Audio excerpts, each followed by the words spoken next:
While you were remodeling your backyard to make it more, zen-y, we were remodeling our merch store to make it more random.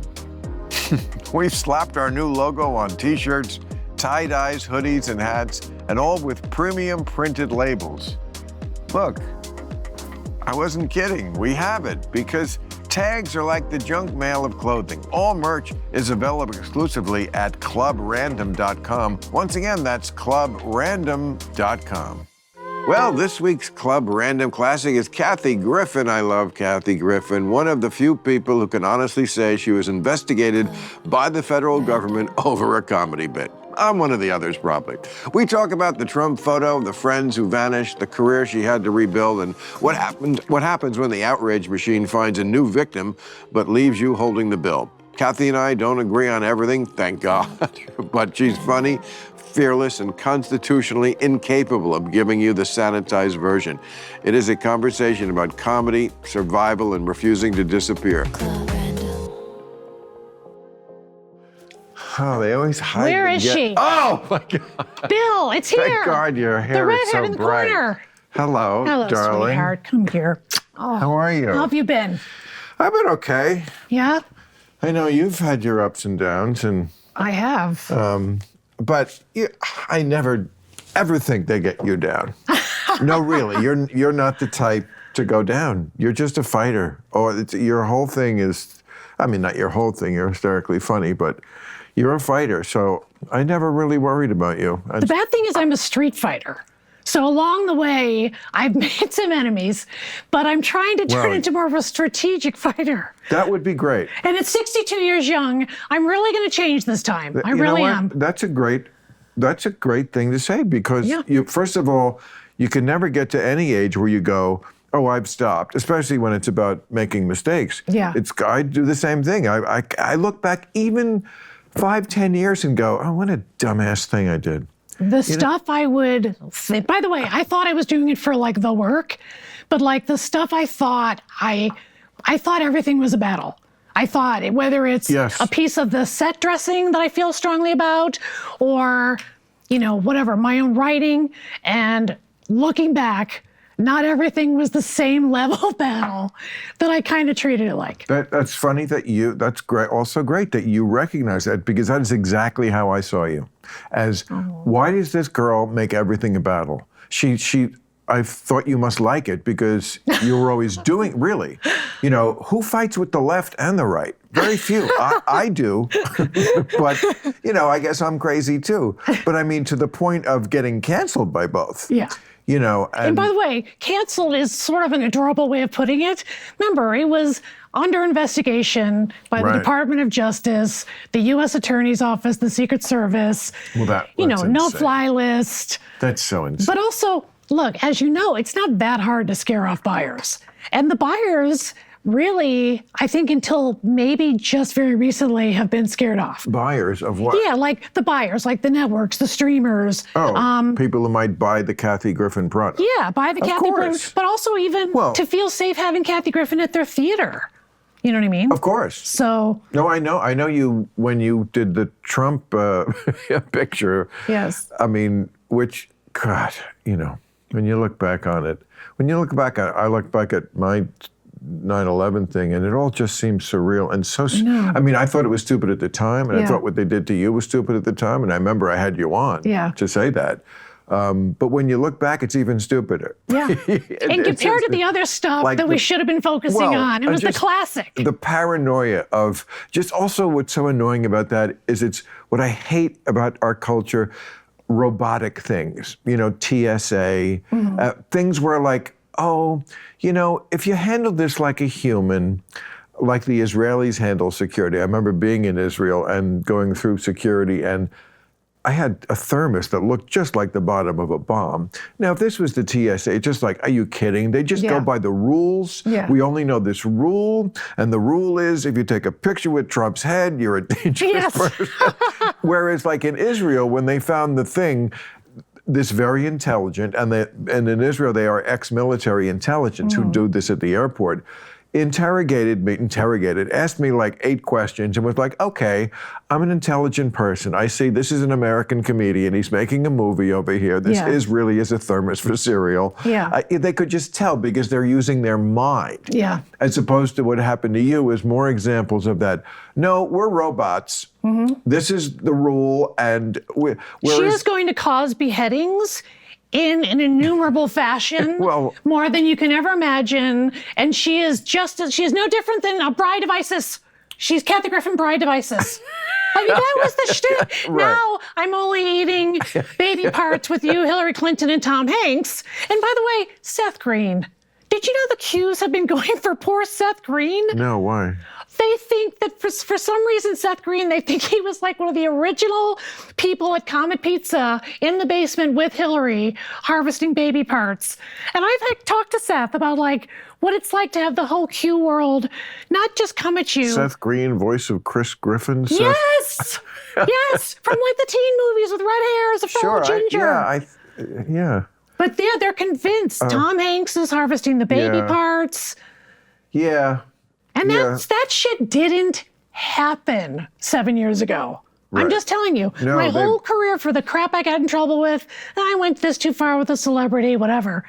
Nothing like the stuff. I think when historians look back on this period and they write about it, from many years later, they won't be where we are, where we're in the pits of it. So everything is binary, and we see the left and the right. And they will just look from their vantage point and see America went crazy, and that everything that the left did or whoever started it, and the right's reaction and the left's reaction to that was sort of a cause and effect. Mm-hmm. Whereas if you're this crazy, we're going to get this crazy about our shit. Yeah. You know. By the way, God willing, people see that, because I am terrified in what do we do with this world that is devoid of opinions? It's just deciding this fact is a fact and this fact isn't a fact. Right. But I mean, this kind of thing, what you're talking about, like the historians are gonna go like, yes, at a certain point, so many percentage of the Republicans thought Democrats were eating babies. Yeah. And the Democratic response is, we're going to insist that it's possible for every man to be pregnant. It's going to go, oh, I see. I see what happened back in the 2020s in America. Now, can we please talk about, because you and I share this, we both are childless, therefore heretics. Right. And how would a young Bill Maher deal with all the new laws if boys could get pregnant too? Oh, I mean, Bill Maher. Like, how old would you have been when you were knocked up if you were a chick? What's that? Like, how old would you have been when you got knocked up when you were a chick? Like, do you think you would have gotten knocked up if I was a woman? Yeah. If I was born a woman? Yeah. Like, would you not have kids till you're married? Oh, God, Kathy, to ask me what would be in my head if I was a woman is, I mean, I'm not usually stuck for an answer about a lot of things, but I'm stuck for it because I'm. You know, I guess very much unlike so many of the young people today where gender is fluid and it's just always a jump ball when you're born and you can switch back and forth. Sometimes in the middle of a conversation, really, you identify and then you identify in a different way on mood. I feel like I came from an era I was just created. Like, I mean, I'm not going to say I'm a Marine or anything, but I am all man. You know, I just do not think like a woman. I do not act like one or even a gay man, you know. Right. So, I mean, and I've talked. You'd be like me. You'd just simply be a female who chose not to have kids, perhaps. Right. No, I mean, I could have been your doppelganger in many ways. Mm-hmm. Or in an alternate universe, we could have been married. Let's pretend we're married. We're in our chairs because if we were I am married, but I waited 10 years to marry the dude. So we've been together 13. We only got married. And I have to tell you, our wedding day. Our wedding day was New Year's Eve. Because I thought, after getting canned from CNN, let me have some more positive to like celebrate around New Year's. So that part was great. And the best part is we did it New Year's Eve 2020. Convinced 2020 was going to be the greatest year in many And What then a shitstorm. Right, and then the What a pandemic. shitstorm. How did that affect you as newlyweds? But you, of course, again, you knew each We were other already for a living decade. together. Right. We were at a second house together, all that stuff. Right. Yeah. Oh. I know. Well, look, I know you've been through all this shit with cancer. Yeah. I feel like it now. What? I've always thought cancer was bad, and I don't care who's going to argue with me. That's my position. Yeah. But I swear to God, I feel like it's made you a better person. Well, I do think, first of all, I think people can see me as a human being for the first time in a while. And I've just noticed a lot of people reaching out to me on social media just saying, I didn't like this about you, I don't like that, but I'm wishing you well, or whatever. Right. Or like, well, regardless, you're a survivor, something like that. So there's that. And also, of course, it changes you because, first of all, as you can tell, I actually sustained some injuries during my surgery. Sure. They had to take out half my left lung. They damaged my vocal cord permanently. I also have like an aperture up here. So my voice may never come back to full speed. I kind of like it this way. Really? Yeah. I'm so afraid, though. I can't do impressions. You get a car. You get a car. I mean, you know it's Oprah, right? You were never an impressionist. I'm working on it. I'm a work in progress. Okay. I might audition for SNL next year. That's not why your fans love you. It's like, oh, I want to see Kathy Griffin do impressions. They want to see you do your thing, which is, great. And, you carved out a place. You just did it. There was a niche there in show business, and you were like, I'm going for it, and succeeded. And then, yes, you did fight with too many people I know. Every executive. Like, you're still not friends with Anderson Cooper? No, but that was like a little more of a friendship. Like that was like kind of a personal thing, because that was like a tough But like, will you ever get over that with him? Or? Sure, of course. Oh, you will? Yes. He knows that too? Or is that just what you know? I mean, I don't know that he's interested. Right. But I mean, I also don't have like a need to like hang out with people that maybe weren't so kosher. Were you really friends with Anderson Cooper? Like, I thought so, yeah. Like the kind of, I didn't think we were Hollywood friends. I thought we were legit friends. Right. Okay, because they do throw the word friend around a lot in show business. And I always say there's a difference between friend and friendly. Right. Like there's a lot of Lees out there. I got a lot of Lees. Yeah. But friend is like somebody who you have their phone number. You bare your souls to each other. And you're there for each other when this one's having a tough day. Yeah. So you had that with Anderson Cooper. Yeah. So I miss that. You know what I mean? So it's hard. But I'll tell you, Was he just like he is on the air? Asking probing questions about your day. Yes. Let's get some background information. He does have like a newscaster voice. I mean, that is. But I'll tell you, who I was also really probably closer with is I loved his mom, Gloria Vanderbilt. I mean, those were evenings. Right. Like, I actually stole one of her ideas, and I know you're a big fan of these too, but I've been having these salons in my house, and they've been one of the ways that during my quote cancellation, I've been kind of staying sane. Sure.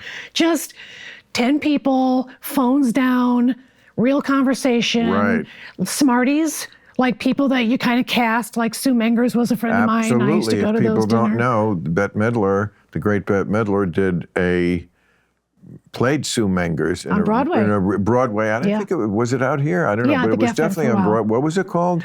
I forgot the name of the show. Something about lunch or something. Yeah. But anyway, it was about.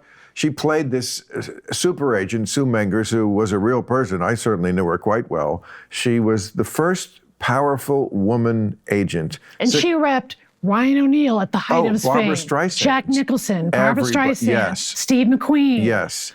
And I remember the first time I went to her house, she showed me the 60 Minutes piece they did on her. It was very Norma Desmond in Sunset Boulevard. Like, come in. I mean, she must have shown this to 1,000 people. And it was from the 70s. So what? I understand. But it was like, Sue, I know who you are. You don't have to show me the 60 Minutes piece. But of course, it meant she a lot. She looked better in that caftan than the one she was wearing. But remember how she would talk to the staff? Oh. Grab grass. She would just scream grass. I used to bring her grass. Well, good for you. Yeah. That's what a good Sue Manger's friend does. I was an enabler. But those evenings were special because... So special. It was always like the most A-list crowd. Sue had the kind of clout that she could summon anybody. Yeah. I remember being so it was like a mix of old Hollywood, like her old cronies who were, of course, iconic A-list Jack Nicholson. Jack Nicholson. Lorne Michaels. Neil Steve, Diamond. Martin. Neil Diamond. Julia, but then there would be Julia Roberts, I remember meeting there. Daniel Craig. Yeah, Daniel Craig. I remember she would just say, I want this person. That's how I was there. She saw me on TV and said, get me Bill Maher. And I was thrilled to go. She invited me by fax. My agent called and said, you have a fax. I said, fantastic. And she invited me after I won my first Emmy. And I got up there and I said, you know, a lot of celebrities thank Jesus for their Emmys. I remember that. That was suck it, Jesus. This award is my God now. That was a great My first cancellation. Great I just want to say my first cancellation. No. But she called me and said, you've earned a seat at the table. Oh, that's awesome. And I got to meet such fascinating people. Yes. And I learned, and this is how I try to do my dinners. My guests know I want nothing from them. I don't care how famous they are. I'm not going to ask anything of them. I'm not hitting them up for a part in their movie. Right. Like, it's literally just like, I just want your company. And I'm telling you, I do lunches and dinners and I just live for them, you know? But didn't somebody get mad at you because they thought you were like sharing too much about their personal life? Didn't you have one of those feuds? I don't know, but like some woman, like some of these folks, remember, they were like 80, 85 years of age. So I mean, this was somebody younger who I feel like you were chummy with. Oh, God. Some woman, and then... Is it Brooke Shields? Are you going to bring up Brooke Shields? I don't know. No, it wasn't Brooke Shields, but Brooke Shields I was on a TV show with for 4 years. Yeah, I remember that show. And I love her, and she's maybe not a giant fan of mine. Really? Because I talked about... I know it's a shock, but it's because I talked about, going to her wedding in one of my specials, which she had come to see live and thought it was great, but then had a change of heart, like seeing it... Because you talked about her? Yeah. You know what you have to do? You have to do like, remember that show, Something Earl, where he went around, it was kind of like taken from the AA thing where you go around and make amends to all the people. Yeah. And you should do that with the shit list of people. I know, people who you are it's so on their long. Shit list. It's like a scroll. You gotta go to Anderson. But that's what my fans love, though. The problem is my fans want to hear that's what they want. That could be a show. One week you go to Anderson Cooper and you make up with him, and then the next week... What did I do to Anderson Cooper? I don't know, but you have to make up with him. Okay. Right? Okay, he's not talking to you. Then you go to Brooke Shields, and you just go down this list. I mean, you'd have a whole season. Okay, then you have to do the same thing to Congress. You have to go down the list. Well, and the last one would be Trump for you. Okay, really? Right. And what do I get out of that scenario? I don't know. Bring him somebody else's head. As a gesture, bring another head. I have so many choices. Or at least cut off an ear. Something like that. Start small. Yeah. I know. But, so who else is on this shit list? I forget, but I don't know who's on the shit list. Well, I mean, I will say you're on their shit list. Once you've been canceled to the degree that I have, where, like you said, Hollywood turned on me. I haven't been able to make money, meaning be in the red. In the black? Which one is it? Which is the good one? Black? The black. Okay, I haven't been in the black for 6 years. Now, I'm not crying poor. I've done well. All this other stuff, I'm thrilled. But that sucks. Like, if somebody had just turned off your phone, terrible. If you went from this life that you live today, God. And look, you got a million gigs, but I'm just saying, I was busy. Sweetheart, and to have no one call for 6 years. That is a purgatory, 6 but years. now it's over. You're out of show business jail. Here's what I think. I think that if the Mirage called after 6 years, I feel like if the Mirage is having me back, yes, and as you know, Vegas is not edgy. Vegas is middle America. People go to Vegas. Well, and I think if I'm safe for Vegas, I think it's a big sign. Vegas, no, that's not true anymore. When I first played Vegas, opening for Diana Ross, it was exactly that. It was just really square. But now Vegas is so big. First of all, the town itself is a town you could play even if it didn't have the tourists, because it's a big town. I get a lot of townies. I bet you do too. Okay. If you mean gay showboys, you're damn right I do, honey. Every last one of them. Right. And then beyond that, I mean, if you have, I don't know how many people are in town from out of town, but there is enough, I mean, to fill I mean, I played the Mirage for years. Yeah. And that theater was like, I don't know. 1250. Yeah. Okay. So out of the, yes, even if it's 1 out of 100, there's plenty of hip people in town because hip people like to go and have fun in Vegas too. Right. You're right. They're far outnumbered by the people. Remember, this is also the town that when Linda Ronstadt dedicated, Desperado to Michael Moore, not only did she get booed off the stage at Caesars, she was walked out by security. Linda Ronstadt. Right. An icon, a legend. Yes. That wasn't in our lifetime. You're right. So that's interesting. there's still that. I think the buyers in Vegas, they got to please a lot of masters. And I'm just saying, for me, I think it's a significant thing that it's my first gig I've had in 6 years where they actually offered me the money they did 6 years ago.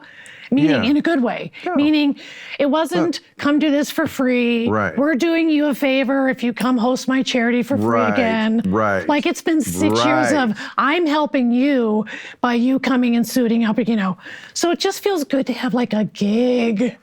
No, I mean, what America does so well is do stupid things. And then like a few years later, usually, I remember this happened with, everybody from Don Imus.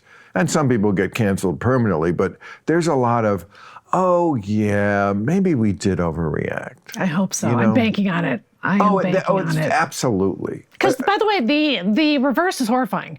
Like that people are still walking around and be like, that bitch kind of deserves it. Well, but if you say to somebody, if someone, like the way I described to you, if you were just woke up and you had no job the next day, by the way, almost no friends. And also, you've paid the price. I mean, look, I'm going to say something now. I hope it doesn't bother you or people in the audience, and I'm admitting before I say it, it's pure conjecture, but from everything I know about medicine and health, I'm a believer in the mind-body connection. Mm-hmm.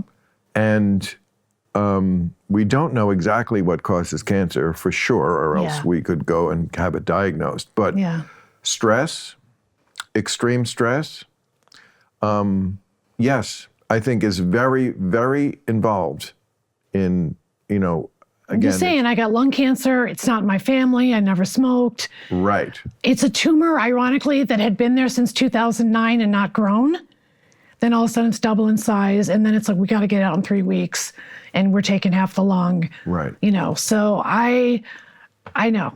Yeah. I agree. I'm with you. So I'm just saying, for the folks who want to punish you forever for your non-crimes, just think about that. Yeah.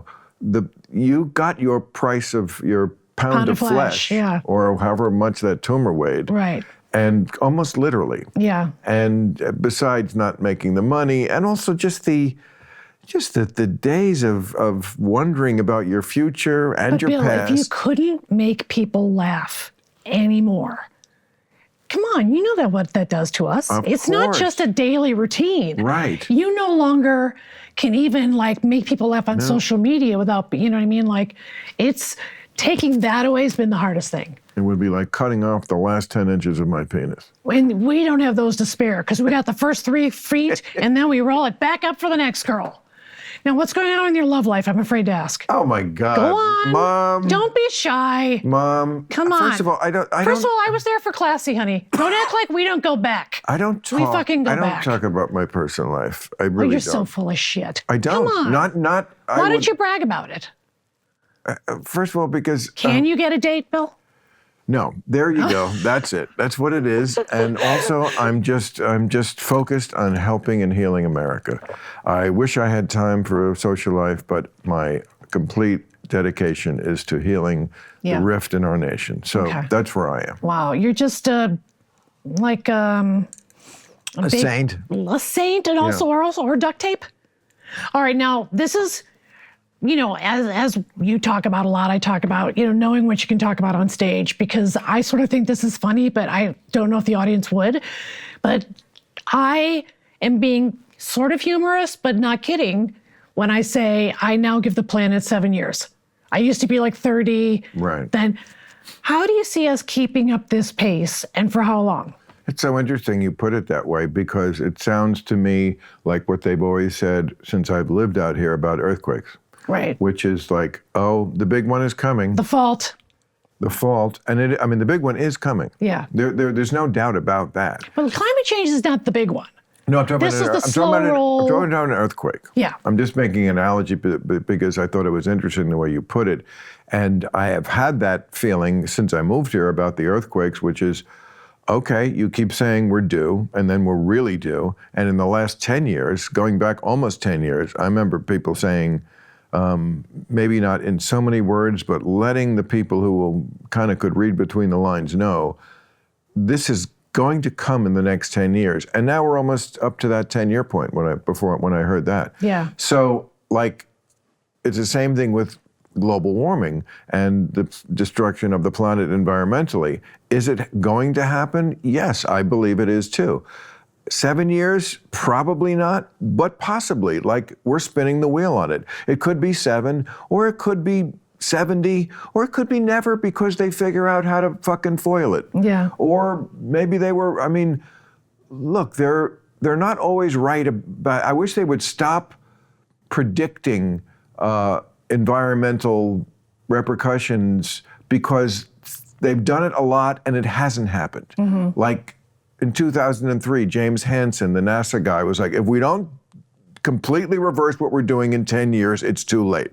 Well, it's like 13 years past that deadline and they're still saying it's not too late, because you can't ever say it's too late. Yeah. It possibly is too late. We possibly already cast the dice, but we don't know. So 7 years, I wouldn't take that bet, but it should be on the table. Yeah. That's so. Now, as you travel the country, you are like, I remember it's been so long since I toured America, 5 years. But I remember, like, I think it was an Indiana gig I would play once a year, and I'd pass the one barn with the Confederate flag on the roof. That was one place. And I could always open with that story. Oh, you guys still let that guy live here? I've been right. So what do you make of the MAGAs that live in the areas maybe most impacted by climate change, and they are still in their denial, and why? When you're a farmer, when your job depends on the weather. Well, first of all, they're not all in denial. There is plenty of farmers who are on that page. They're not idiots necessarily. But the other reasons why I think people are sort of in the dark about global warming, sometimes if they're in their own news silos, it doesn't get on their radar. They don't report it on Fox News. Yeah. It's just not an issue. It's not like an issue they disagree with. It just really doesn't exist, except to sometimes have debunkers on. And there are reasonable people like Bjorn Lornberg, who is, somebody I think maybe MSNBC won't have him on. And he's not a crazy person, but he has a different view of what's going on with the climate. He doesn't deny that this is happening. He's being just more measured about it. I don't agree with everything he says, but I listen to him and he's not crazy. That kind of person, we don't allow that kind of person anymore. You have to be all in on what your team is doing. Yeah. So on Fox News, they don't hear about global warming. Yeah. And then they also are religious. I remember the Oklahoma Senator Jim Imhoff once said, he's the guy who brought a snowball into Congress once to prove that global warming was false, that you can't write this shit. Yeah. And he said his idea about global warming was, yeah, God's still up there. Okay, you can't argue with God still up there. Yeah. It's just not on it. You're playing tennis and I'm playing soccer on a different field. Right. And so it's just not, and it's, But that's what I wonder how, I don't mean any farmers in those regions. I mean, if you're a MAGA person and you're a farmer, how do you reconcile what your eyes and ears see in front of you and what your... Okay, but what do your eyes and ears see in front of you? They see the same world as it's always been. Yes, sometimes... More floods, water's rising. But you know what? Floods do come and go. And floods have been here forever. It's in the Bible. So, how much of that is global warming? My view would be some. There are souped up conditions that create more or blah, blah, blah. But we were going apoplectic here in California for a very long time because it never rained. And then what happened this year? It fucking rained until the people here were saying, good God, would it stop raining? Right. And in one like month-long period, we kind of got out of the drought emergency. The No, because rivers we don't have the ability to capture it. No, that would make it better, but I read we like the reservoirs have water in them. Then the LA River is actually a river again. I mean, what I'm saying is it's partly cyclical, and this shit has always gone on, and that's what a farmer sees. And there is an element of global warming changing things. But since it's basically the same shit, the sun comes out, it's not like the seasons have ended. It rains, it doesn't rain, there's good, there's bad. This is farmer's life, is like, oh, I hope it rains this year. Oh, I hope it's a good harvest. This is one reason they started religion. So you could pray to somebody and say, for fuck's sake, would you make the corn grow? Because we got to make soda. Right. Oh, wait, we don't make soda yet. We're ancient people. But still, that's a reason to have a deity, to pray for crops. Exactly. And by the way, I was shocked. Well, I shouldn't say even I'm a Chicagoan. I didn't know how much of the hate that was coming toward me was also made lots of Jesus tie-ins. Like, people would go religious very quickly. Is that right? Yeah, very quickly. So I learned that marriage is more than I was even aware of. Like, I would say 90% of the folks that have a problem with me, at some point they'll bring in Jesus. And usually they are what I would call extremely religious. I mean, I was raised Catholic. Yeah. It didn't take. Well, I have but they the tried. same haters. I mean, Wait, did you go to Catholic school ever? Yeah. Well, I went to catechism. That's where you learn Every Sunday. Yes, that's where you learn to be a Catholic. It's like, it was 2 hours. You're not getting to heaven with just catechism once a week, Bill. You're not even close. Yeah. You got to go to church every day. God, You got to say the rosary. You got to be molested.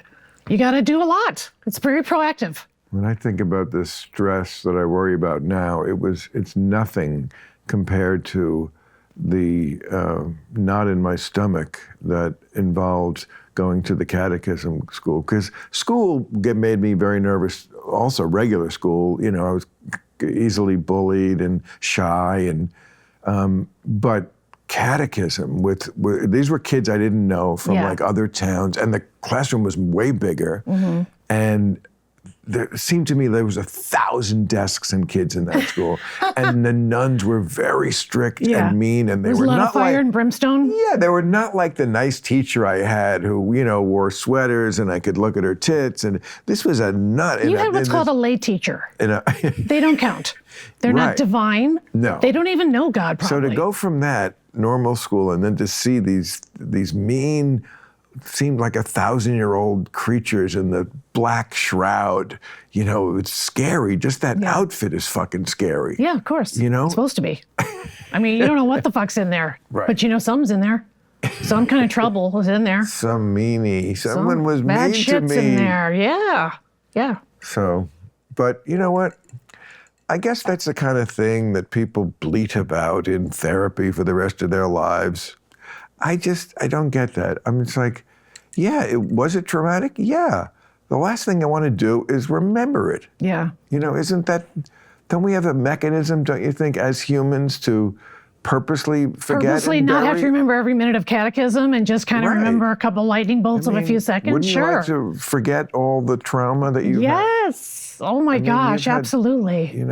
You walk through fires. I mean, the cancer shit is gnarly and just, plus just people have confronted me physically so many times. Like, I can't tell you, not so much anymore. But it was confronted physically. Oh, everything. I've had people strike me on the street. Strike you? Strike me, yeah. Strike you as what? No. As a very talented young lady. No, and people feel very entitled to come up, and there's something about my face that says, come up to me right now and tell me exactly what you think. It says, well, there is. Well, that's sort of a backhanded compliment to your skill as a communicator and to how much people relate to you and see you as a real person. And so they want to, like movie stars are the opposite a lot of times. People they say, some big stars can walk down the street and like people don't stop them, even though they might gawk, because it's like, oh, they're bigger than life. I can't know them. But with you, especially TV is that kind of medium, and live performance, of course, they feel like they know you. They feel like if they got to talk to you, you'd be the same person who you are on stage, and you pretty much are.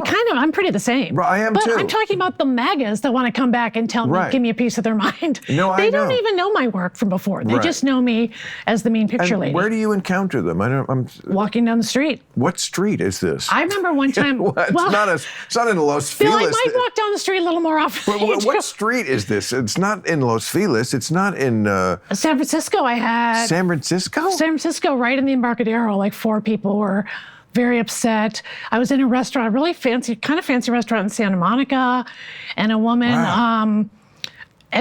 was like at the front at the hostess station, yelling and pointing and asking me to be removed from the restaurant. But do you know what their specific beef with you was? Was it the Trump head? Oh yeah, it's the Trump head. Oh, it's always the Trump head. It's always the Trump head. Yeah, and by the way, even the QAnons, a couple of licks in, they're like, because of the Trump head. I see. So all the QAnons, it all goes back to you tried to kill President Trump. It's very cartoon of Muhammad. Yeah. It really, some things just hit people, humans, like in a certain way, and it gives them license to then just say to themselves, well, that was so beyond the pale that I can do anything. This person deserves anything. To this person. I can go into the Charlie Hebdo offices and shoot these cartoonists and feel very good about myself. But they also don't And you hit that nerve, so. It's like, thank you, America. You're welcome, America. I took the one for the team. That is quite a, I mean, there is some pride in in going deep.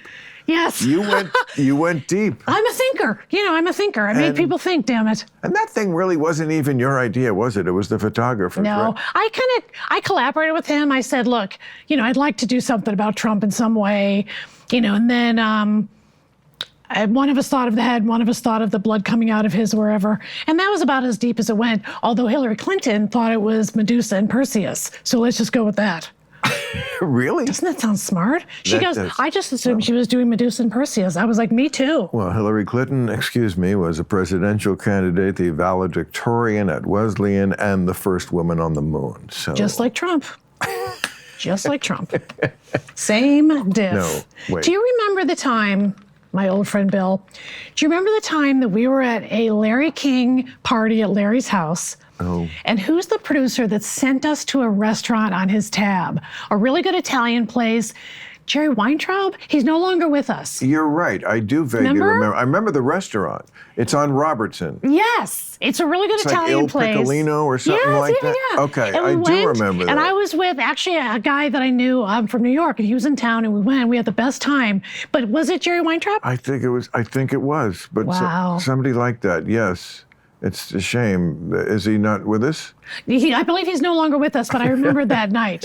I was going to do a quick eulogy. I hope you don't mind. I don't mind dying. Well, I do. I shouldn't start that with a lie, but let's pretend I don't mind dying. Okay. But what I really would mind is ever entering a period in my life where people were always wondering whether I was dead or not. Right. You want it to be definitive. I do. Yeah. I don't want people to be going, Bill Maher, is he alive? Or did I read something? Or was that Greg Kinnear who died? I just don't want to. I cannot take that. I get it. You got a boundary. You're setting a boundary with destiny. I am. Yeah. Either know I'm alive or dead or don't. Now, how do you want to go in your dream world? I don't want to go. Okay, well, all right, let's start over. How do you want to go again in your dream world? Well, Larry King wanted to be frozen. I don't know if he did that, but he talked about that a lot. Like, he didn't want to die. Yeah. I don't blame him. He loved the Dodgers. And I feel like Larry and I were a lot like that, in the same way. We really liked the different parts of our lives. Of course, his life was very different. He had that, was always married to someone who was causing him emotional distress. I don't know why that worked for him, but he did it 8 times. It must have. Right. But he was always, every morning was Nate and Al's. Yeah. with the same crew. Yeah. That's pretty great. Things like that. I don't do that because I'm not up in the morning. That I wouldn't do that exactly. But I have things like that, and I'm like, when you talk about death, I'm like, no, because I want to see the playoffs next year. Right.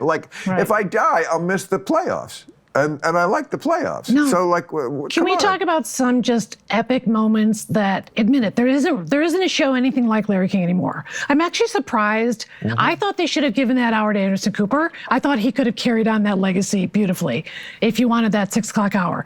But well, I would argue that Joe Rogan is not like Larry King, but it's every generation has its own iteration of that.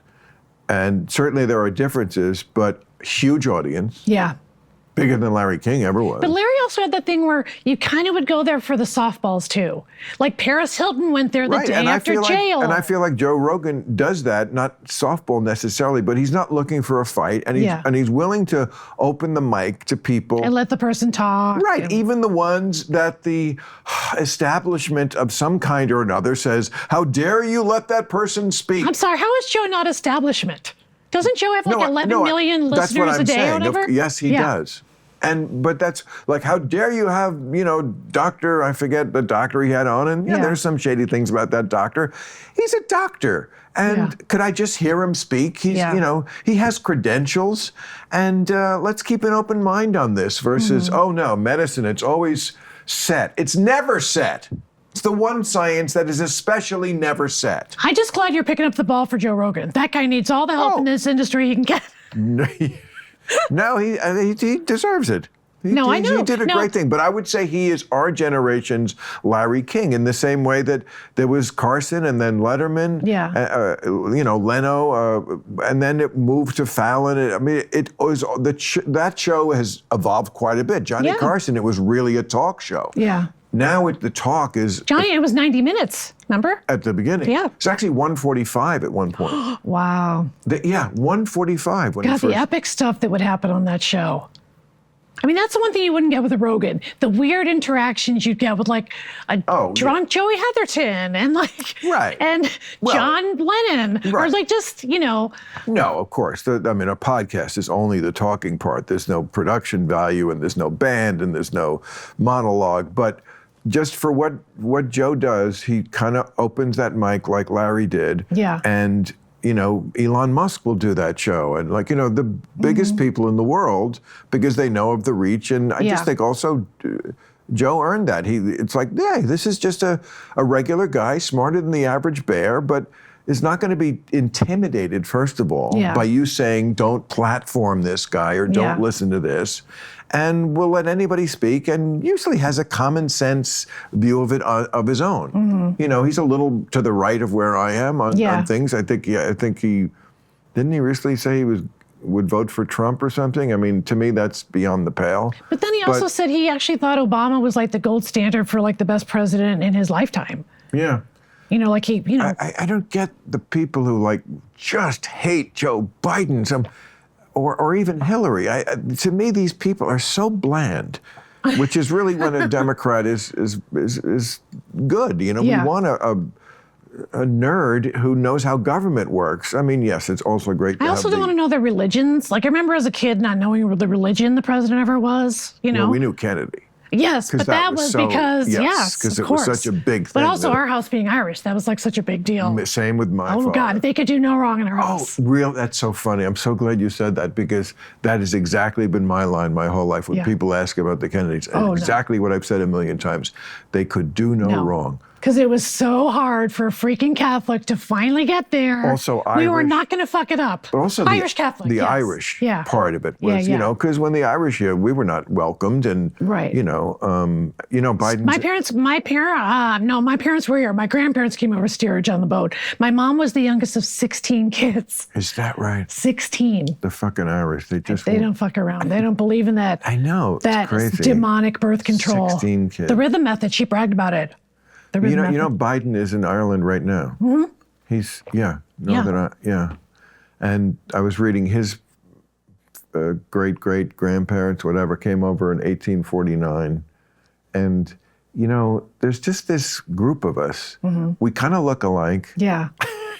Yeah. You know, we're just Shared experience. but we don't become like an Irish mafia. Right. We're not we're not clubby that way. Yeah. It's just like, hey. Right. Hey, one of us is doing okay. Right on. But no, for my parents, it was a way bigger deal. I mean, the Irish Catholic thing was just huge. So, although I had one uncle who was a cop, a bagman, by the way. I come from a family of cops, some relatives, and he hated Kennedy because of Bobby, mostly. And he famously, because Bobby was like, you know, Bobby was a little bit not necessarily on the side of the police all the time and more on the side of the civil rights. Oh, I see. You know, civil rights movement. Right. And so, and my uncle was not down with the civil rights Bobby movement. was also head of the Justice Department. Yeah. So. Right. He was the top cop. And so my uncle sent us a picture of him pissing on the eternal flame. Oh, God. Yeah. For real pissing? Yeah.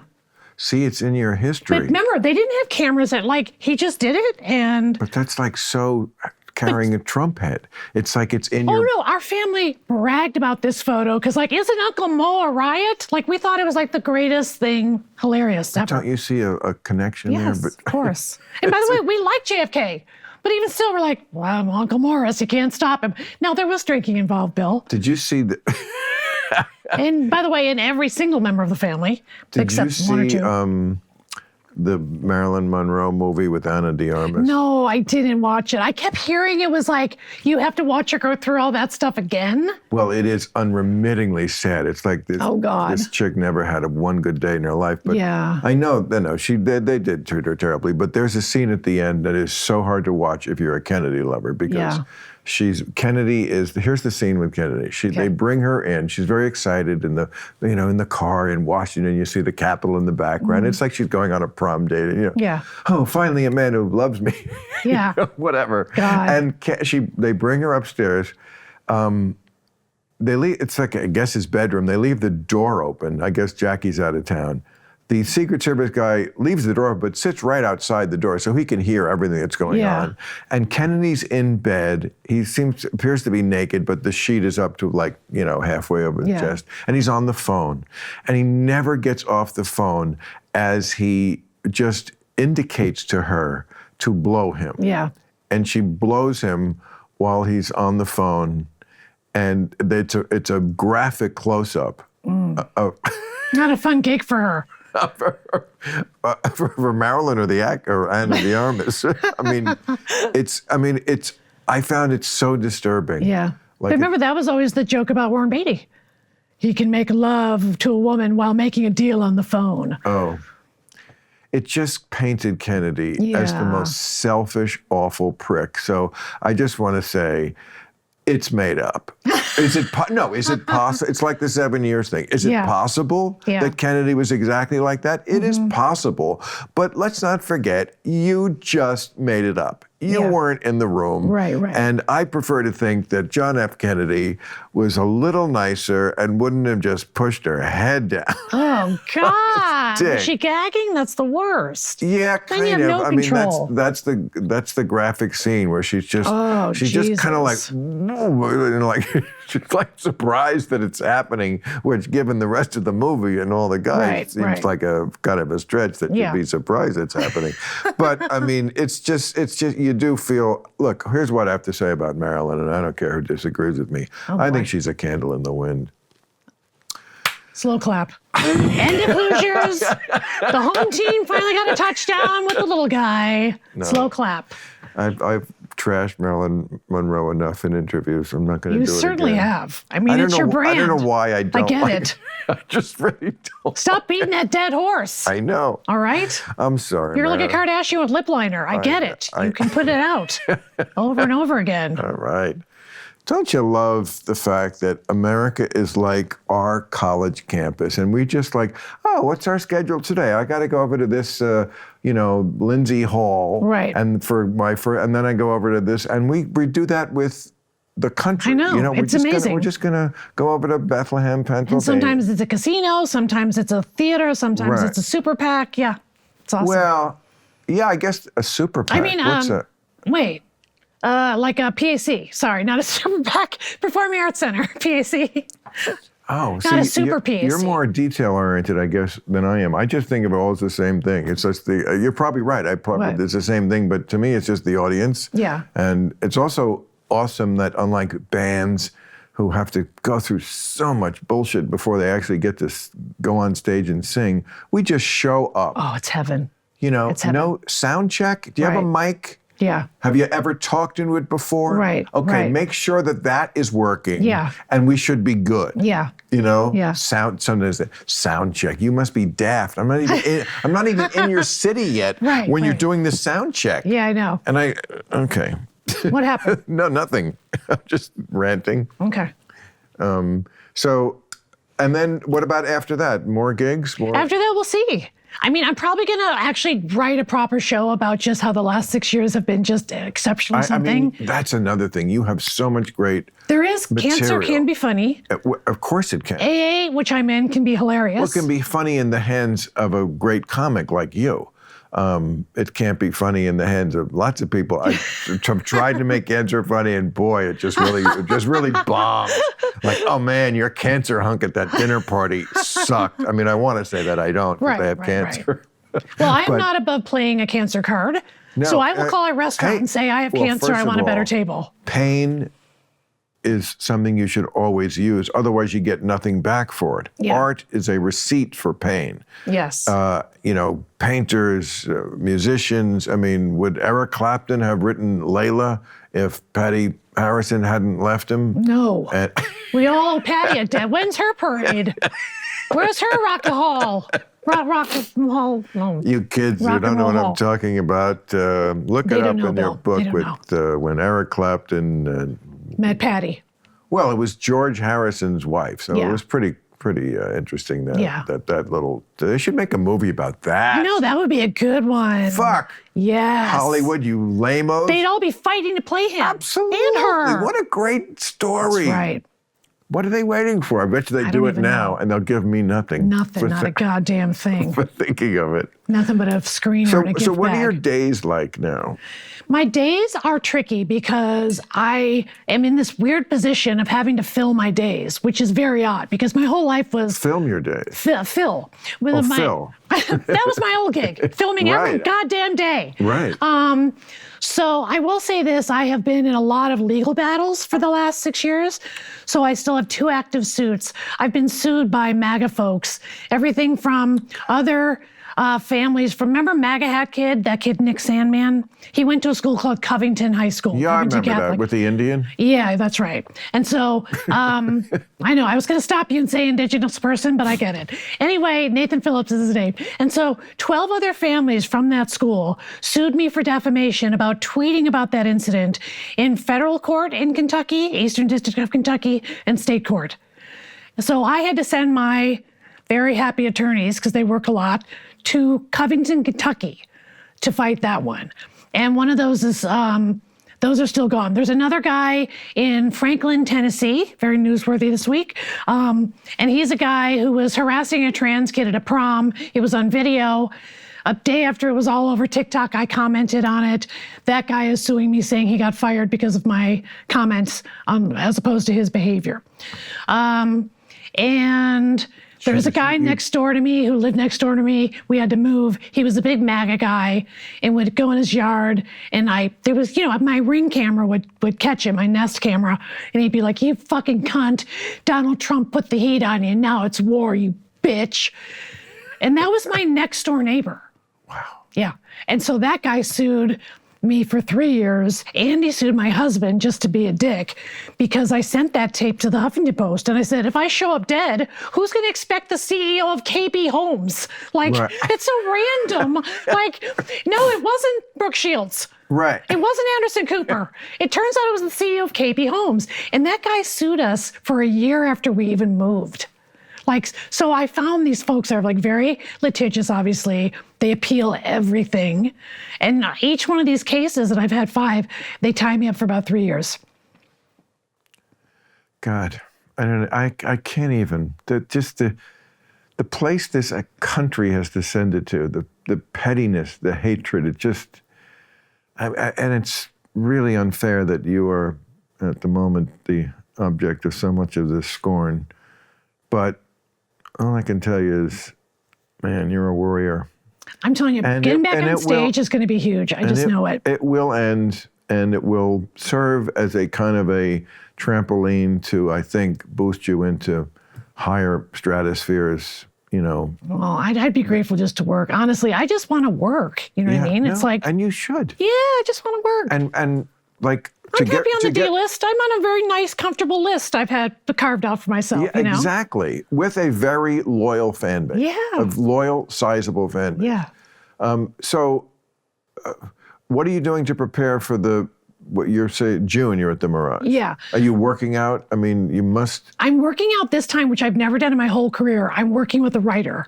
I have never worked with a writer. So I've been bouncing stuff off her, but I actually, you're going to laugh. My agent used to be at ICM, so I'm now at CAA.